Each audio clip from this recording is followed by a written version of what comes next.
27 degrés à Cotonou et environ, mesdames et messieurs, bonjour, les titres.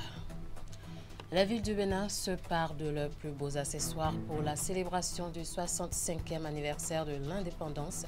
Une équipe de la rédaction a fait le tour de quelques-unes pour faire le constat, les images à découvrir dans ce journal.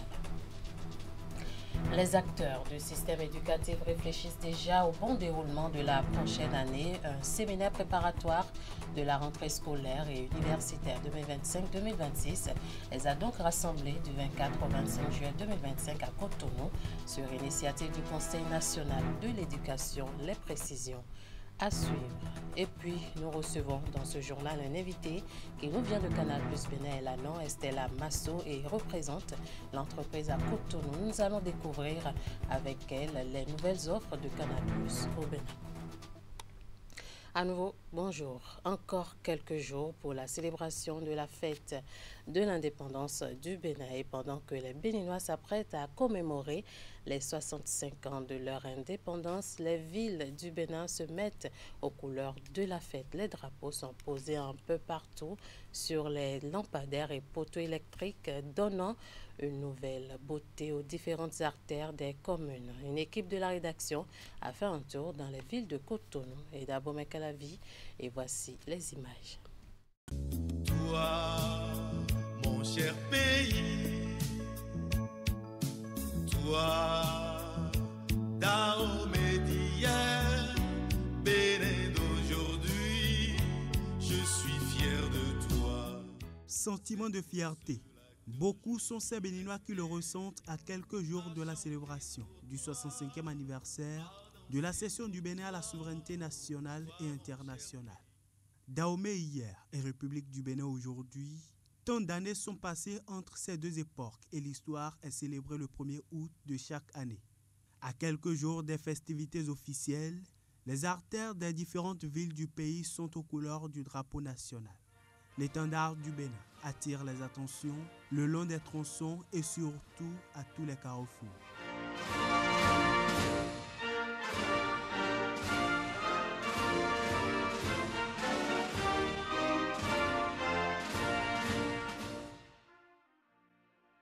Sur pratiquement tous ces lampadaires, ici dans la commune d'Abomey-Calavi, le drapeau vert-jaune-rouge flotte au gré du vent.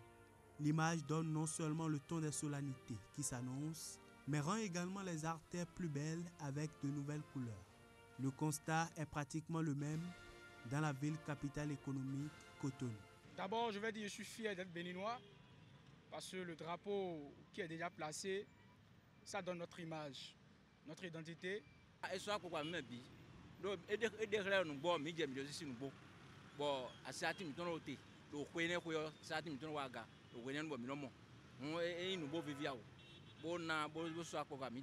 C'est une fête que tout le peuple béninois doit fêter. Et vu toutes les réformes que le président Patrice Talon a fait pendant ces 10 ans, je pense que toute la ville est contente pour célébrer cette fête. L'installation des drapeaux un peu partout donne le signe que la fête sera belle. Le pavoisement des rues dans les différentes villes, du nord au sud du pays, augure d'une commémoration digne du nom. Une nouvelle occasion pour chaque Béninois de célébrer les souvenirs passés 65 ans après. Les manifestations officielles prévues pour l'occasion vont se dérouler comme les années antérieures sur le boulevard de la Marina, notamment sur l'esplanade de l'Amazone. Des voies d'accès par rapport à cette place, qui est cette place de l'Amazone, qui accueille l'événement, ont entièrement été pavoisées par les services techniques de la ville. Nous sommes en train de faire la supervision aussi de tout ce qui concerne la salubrité. Donc c'est le moment de remercier la SGDS avec qui nous sommes en train de faire un travail de qualité. Donc toutes les voies d'accès avec les carrefours et autres de la ville doivent être nettoyées pour que nous puissions vivre cette fête, célébrer cette fête dans la propriété. À côté du pavoisement des communes, à l'approche de la célébration, le logo commémoratif est lui aussi bien remarquable. Il est conçu pour refléter l'unité du peuple béninois ainsi que sa volonté collective de bâtir un développement durable et inclusif. De toute façon, Les préparatifs pour la fête du 1er août 2025 vont bon train. Et toujours dans l'optique du bon déroulement des manifestations du 65e anniversaire de l'indépendance du Bénin, la police républicaine a rendu public le nouveau plan de circulation de la ville de Cotonou. C'est à la faveur d'une conférence de presse conjointement animée par les divers corps de défense et de sécurité. On va suivre le commissaire-major Eric Yérima, porte-parole de la police républicaine. Dans le cadre des festivités, la circulation sera restreinte sur le boulevard de la Marina. Ainsi que vous pouvez le voir là, à partir du carrefour de Notre-Dame.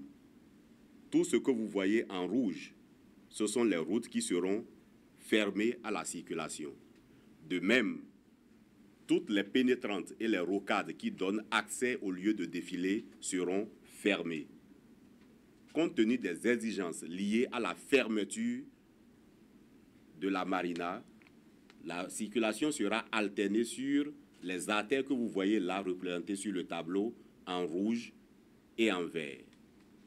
En tout état de cause, au niveau des carrefours et points stratégiques de la ville, il y a des fonctionnaires de police qui ont été positionnés pour orienter et guider les usagers de la route pour éviter tout désagrément. Je voudrais donc vous inviter à respecter les consignes des fonctionnaires de police postés à ces points stratégiques pour faciliter la circulation et permettre donc le bon déroulement des festivités. On va parler éducation. Garantir le bon déroulement de la prochaine année académique, c'est l'objectif du séminaire préparatoire de la rentrée scolaire et universitaire 2025-2026 qui s'est déroulé du 24 au 25 juillet 2025 à Cotonou. C'est une initiative du Conseil national de l'éducation en collaboration avec les 3 ordres d'enseignement. Les échanges ont mobilisé tous les acteurs clés du système éducatif béninois autour du thème défis de l'assurance qualité dans l'enseignement formel et non formel au Bénin. On écoute à présent la ministre en charge de l'enseignement secondaire qui nous fait ici le point des 2 jours des travaux. Elle est au micro de Ingrid. Ces 2 journées écoulées ont été très denses, très riches d'échanges, de partage et de concertation. En effet, nous avons posé le diagnostic de l'assurance qualité dans les 3 ordres de l'enseignement en mettant l'accent sur 1. La formation continue des enseignants formateurs, 2. L'encadrement pédagogique des enseignants, 3. Les inspections et les visites de classe, 4. La dynamisation des centres de pédagogie universitaire et d'assurance qualité, l'évaluation des enseignants au point 5. Au regard des conclusions et recommandations aussi pertinentes les unes que les autres, exposées par le rapporteur général du séminaire, les 2 journées sont prometteuses de la réussite de la prochaine année scolaire et universitaire, et cela est un motif de satisfaction pour tous. C'est donc une évidence que le présent séminaire contribuera substantiellement à relever les défis de l'assurance qualité. En témoigne la substance des recommandations et la feuille de route issue du présent séminaire. La pertinence des activités et l'engagement des divers acteurs à leur mise en œuvre effective rassurent sans nul doute d'une bonne réussite de la rentrée et du déroulement de l'année scolaire et universitaire 2025-2026. Le rapport général du séminaire qui vient d'être présenté reflète l'ampleur des riches et féconds échanges qui ont eu lieu au cours de ces 2 journées. Ce rapport a également mis en exergue le niveau de mise en œuvre des recommandations et de la feuille de route du précédent séminaire. Ces niveaux sont encourageants, mais demeurent toujours perfectibles. J'exhorte alors les cadres des ministères sous-sectoriels de l'éducation à poursuivre les efforts de mise en œuvre de la feuille de route et des recommandations issues du séminaire passé et d'en tirer les leçons idoines pour l'exécution de nouvelles recommandations et feuilles de route adoptées à l'issue du présent séminaire. La journée internationale de la femme africaine, JIFA, se tiendra le 31 juillet 2025 à Cotonou. L'annonce a été faite au cours d'une conférence de presse tenue ce jeudi dans la salle de conférence de l'Institut national de la femme, l'INF, qui coparraine la JIFA célébrée pour la deuxième fois. Justice pour la femme africaine, réparation en vue de la paix et la reconstruction d'une nation prospère en est le thème. Le point, c'est avec Julie Cho et Iden Pevi. Cette journée célèbre le rôle crucial des femmes dont la contribution est essentielle au développement durable. Elle met également en avant les valeurs cardinales qu'elles incarnent dans la coopération internationale et la promotion de la paix. Les femmes et bien d'autres personnes brillent dans plusieurs secteurs. Par exemple, dans les secteurs agricoles, on peut dépasser une femme sur la route, on n'en tient pas compte, mais le soir, on a rendez-vous avec elle à table parce qu'elle a produit les légumes que nous consommons. Donc, il n'y a pas moyen de s'épasser de son travail. Elle est une ambassadrice de paix qui s'engage activement dans la résolution des conflits et la promotion de la tolérance. Que ce soit pour son engagement dans l'entrepreneuriat, son dévouement dans l'éducation et son rôle crucial dans la gestion des ressources, elle est au cœur des initiatives qui transforment nos communautés. Son leadership est essentiel pour construire un monde plus juste et plus pacifique au-delà des shows. Nous sommes là pour aider la femme, pour aider la femme qui sont marginalisées, qui sont restées à la maison, pour montrer au monde que la femme est faite aussi pour l'école. La femme est faite aussi pour travailler, pour le bureau, comme notre marraine qui est là. Cette journée internationale de la femme africaine est coparrainée par l'Institut national de la femme. Nous sommes dans notre mission qui a un volet de promotion du leadership féminin. Nous sommes dans ce combat-là qui passe aussi par la voie de la déconstruction des stéréotypes.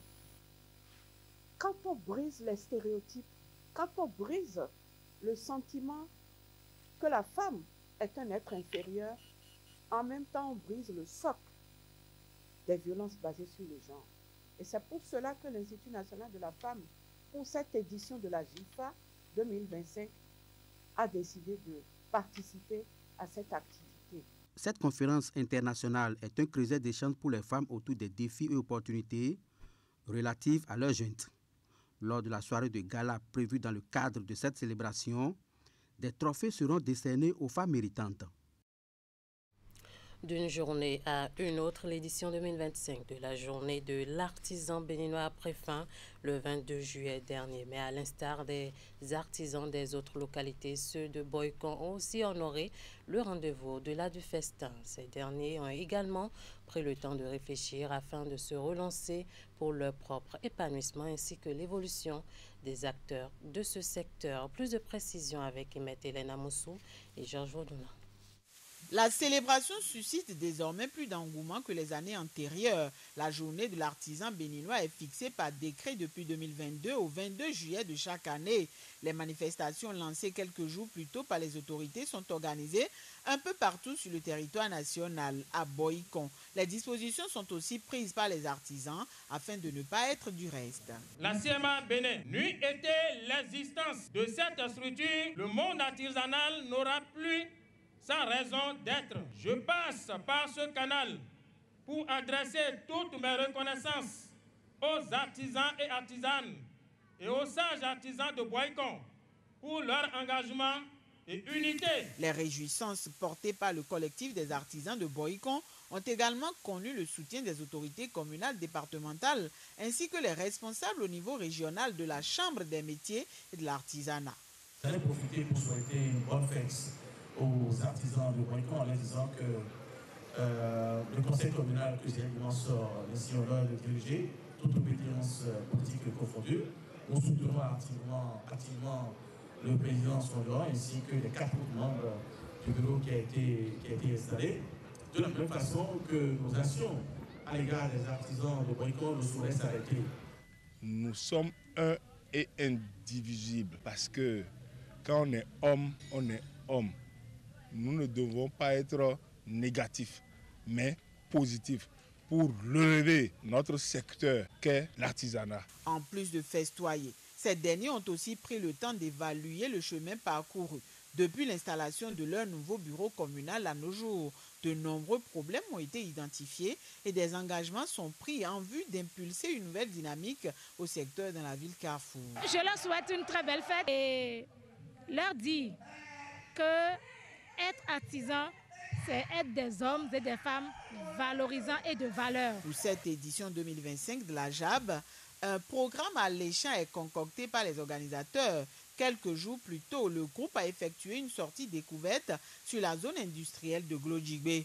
Les festivités se sont poursuivies avec de nombreuses activités, dont la nuit des artisans. Elle a été agrémentée par des défilés de mode, en coiffure, en couture, et s'est achevée par un bal. Nous sommes à présent avec Mme Estella Masso, responsable secteur Cotonou de Canal Plus Bénin. Elle est en plateau pour nous parler des nouvelles offres de Canal Plus à la population béninoise. Madame Masso, bonjour. Bonjour à vous. Nous avons appris que Canal Plus intègre désormais Netflix dans ses offres. De quoi il s'agit concrètement? Tout à fait. Merci beaucoup. Je tiens déjà à souligner que Canal Plus reste à l'écoute de tous ses abonnés. D'accord, nous sommes à l'écoute notamment de l'évolution de leurs différents modes de consommation en ce qui concerne déjà les programmes télévisuels. Et pour ce faire, nous avons décidé d'apporter ici la meilleure plateforme de streaming au monde dans un seul abonnement. Et oui, vous l'aurez compris, notre haut de gamme, la formule de 40 000, a été enrichie. D'accord, a été réinventé pour pouvoir satisfaire nos abonnés, notamment avec une offre de divertissement la plus complète possible. Et dans cette nouvelle formule de tout canal qui était à 40 000, désormais vous pouvez l'avoir à 25 000 francs. À 25 000 francs, Oui. On a vraiment du mal à y croire, hein, parce que c'était à 40 000, à 25 000, oui. C'est un bond considérable. Un vrai bon, effectivement. Avec ces 25 000 francs, vous avez droit à toutes les chaînes que nous proposions auparavant dans la formule de 40 000. Vous avez également les chaînes DSTV, notamment pour pouvoir avoir les chaînes Super Sport pour suivre le sport. Et en plus, le boom du boom, c'est que Netflix débarque directement dans cette formule, et ce, à 25 000 francs. C'est vraiment inédit. Alors, pour nous qui ne voulons pas avoir la formule tout canal, mais qui voulons quand même bénéficier de Netflix, comment est-ce qu'on fait? Très bien, c'est une très bonne question. Canal Plus a pensé à tout. C'est vrai que si vous n'avez pas cette formule de tout canal à 25 000, vous avez également la possibilité de prendre Netflix en option sur votre formule. D'accord, donc je m'explique, si je suis un abonné Access à 5 000 ou encore Évasion 10 000 ou 15 000 Access Plus, j'ai la possibilité d'ajouter Netflix en option sur mon abonnement à partir de 3 000 francs. Ça veut dire que quelqu'un qui est un abonné Access à 5 000, oui, avec 8 000 francs, oui, à Netflix, tout à fait, dans son offre. Tout à fait, c'est ça. Alors, merci beaucoup à vous. Et comment est-ce qu'on vous joint à Canal Plus? D'accord, pour nous joindre, c'est très facile. Vous pouvez nous appeler sur le 7055, notre call center, ou encore vous rendre directement sur la page Facebook de Canal Plus Bénin, ou encore vous rendre notamment dans toutes les boutiques Canal Plus sur nos différents points de vente. Voilà. Merci beaucoup, Madame Estella Masso. Je rappelle que vous êtes responsable secteur Cotonou de Canal Plus Bénin. Vous avez un mot de fin? Oui, le mot de fin, ce serait vraiment d'inviter toute la population béninoise, tous nos abonnés, à vraiment venir massivement en boutique pour pouvoir profiter de cette belle offre, parce que oui, nous avons entendu leur retour. Oui, nous savons qu'ils recherchent vraiment ce qu'il y a de mieux. Et pour cela, nous sommes allés dénicher ce partenariat-là pour pouvoir mieux les satisfaire. Merci. Merci d'être passé sur ce plateau pour mieux nous informer, et mieux informer la population, bien sûr, sur les nouvelles offres que propose Canal Plus chez nous. Restez avec nous pour la suite de ce journal. Le rôle des acteurs des médias reconnus et salués par la commission de la CEDEAO. C'est à travers son initiative de prix d'excellence dont les lauréats ont reçu leur trophée ce vendredi 25 juillet 2025. C'était à la faveur d'une cérémonie organisée à Banjul, la capitale gambienne. L'objectif est d'encourager un journalisme de qualité, engagé et rigoureux au service de l'intégration régionale et du développement durable. C'est l'une des activités qui marque bien sûr la célébration du cinquantenaire de la CEDEAO. 3 journalistes béninois figurent parmi les 12 lauréats. Cette première édition du prix d'excellence de la CEDEAO pour les journalistes a été parrainé par le Dr Oumar Alieu Touré, président de la commission de l'institution régionale. Idrissou Boukari et Elvis Tonou nous en disent plus. Journaliste à la SRTB, Société de radio et de télévision du Bénin, Alexandra Djotin reçoit le premier prix d'excellence de la CEDEAO pour les journalistes dans la catégorie télévision. Sa production a porté sur les progrès significatifs notés dans la mise en œuvre des actions de la CEDEAO en matière d'intégration économique 50 ans après sa création.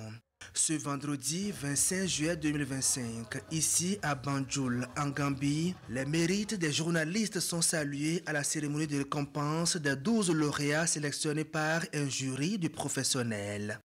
Il faut le dire, c'est un travail d'équipe, puisque je suis en télévision, en télé on ne travaille pas seul. Je suis allée sur le terrain avec un cadreur, je suis revenue, le monteur a mis sa touche finale avec bien d'autres acteurs et donc je dédie ce prix-là à toute l'équipe, aux journalistes de Bénin TV. Serge Fanou de la radio Banekwara et Ernest Agota de la radio nationale antenne de Parakou dans le nord du Bénin reçoivent également le prix. Les lauréats venus des États membres de la CEDEAO ont été primés dans la catégorie télévision, radio, presse écrite et médias en ligne. Les productions dans le cadre de cette initiative ont mis en lumière l'impact des politiques, programmes et actions de la CEDEAO sur les conditions de vie des populations avec des thématiques majeures telles que la paix, la libre circulation des personnes et des biens, l'intégration économique, la jeunesse, la sécurité ou encore les droits humains tant dans la région qu'à l'international. Nous voulons changer la vue que les populations ont sur la CEDEAO et on ne peut changer cette vue que par les biais des journalistes. C'est pour cela que nous avons pensé qu'en initiant ce prix, les journalistes des États membres pourront désormais s'intéresser aux vraies réalisations, pourront réaliser un journalisme de développement plutôt que de s'intéresser seulement aux problèmes qui appellent des crises, pourront s'intéresser au bien-être des populations à travers les interventions de la CEDEAO, seulement que de voir la CEDEAO comme une institution qui intervient pour régler les problèmes. Ce moment de célébration des journalistes s'inscrit dans le cadre des manifestations du 50e anniversaire de l'institution. Un demi-siècle de solidarité, d'intégration et désormais de reconnaissance du rôle essentiel des artisans de l'information. En sport, pour finir, le Bénin participe à partir de ce jour, 26 juillet, au 6 août prochain, à la première édition des Jeux africains scolarisés prévus pour se dérouler en Algérie. Et quelques heures avant le départ de la délégation béninoise, le ministre des Sports a officiellement remis le drapeau national aux athlètes et leurs encadreurs. La cérémonie s'est déroulée à Grand Popo, dans le département du Mono, où les sélections nationales étaient en regroupement. Voici le résumé de la cérémonie avec Narcisse Alossé et Florent Dou. Voilà. Avec fierté et détermination, ils arrachent des mains du ministre des Sports l'emblème national qu'ils sont appelés à défendre au premier Jeux africain scolaire prévu du 26 juillet au 6 août prochain en Algérie. Mais avant leur départ, le patron des sports est venu à leur chevet avec un message du chef de l'État. Qui vous dit et vous demande d'être de grands guerriers sur le terrain, d'être de vrais ambassadeurs surtout, de représenter vaillamment et dignement le Bénin. Représenter dignement le pays dont les gouvernants ont fait l'effort d'affréter un avion spécial à la délégation composée de 130 membres. Vous comprenez donc qu'il ne nous manquera que les résultats à l'évaluation pour bien jubiler. Et je pense que vous permettrez au pays de vraiment matérialiser cette volonté politique. Et justement, pour les lauriers, des engagements ont été pris séance tenante par toutes les sélections, surtout après le stage, ponctué d'une série de mises au vert. Nos coachs, pendant les mises au vert, nous ont bien préparés sur tous les plans. Et aujourd'hui, on peut vous dire que nous sommes prêts pour aller relever le défi en Algérie. Nos athlètes, nos coachs et nos arbitres, monsieur le ministre, sont prêts pour demain et revenir avec des médailles. Ça a été la confidence qu'ils me l'ont donnée pour que demain, nous puissions nous évaluer. Derrière ces engagements, les conseils du ministre. Il y a 13 millions de Béninois derrière qui vont vous regarder, qui vont vous soutenir, qui vont vous porter. Soyez complètement décomplexés face à ces enjeux. Prenez du plaisir dans chacune de vos compétitions. Et pour ces Jeux réservés aux athlètes de moins de 18 ans, le Bénin sera aligné dans 8 disciplines, à savoir l'athlétisme, le badminton, le basketball, le beach volley, l'escrime, le football, le handball et le tennis. Pour la conquête des médailles, les porte-étendards du pays, eux, entendent livrer un combat, comme le dit une partie de l'Aube Nouvelle. Livré au prix du sang, des combats éclatants. Bonne chance donc à ces représentants du sport béninois en Algérie. Fin de ce journal. Merci de nous avoir suivis. Merci à toute l'équipe de rédaction, de réalisation et de diffusion. Passez un très bon week-end en compagnie des programmes de Canal 3 Bénin.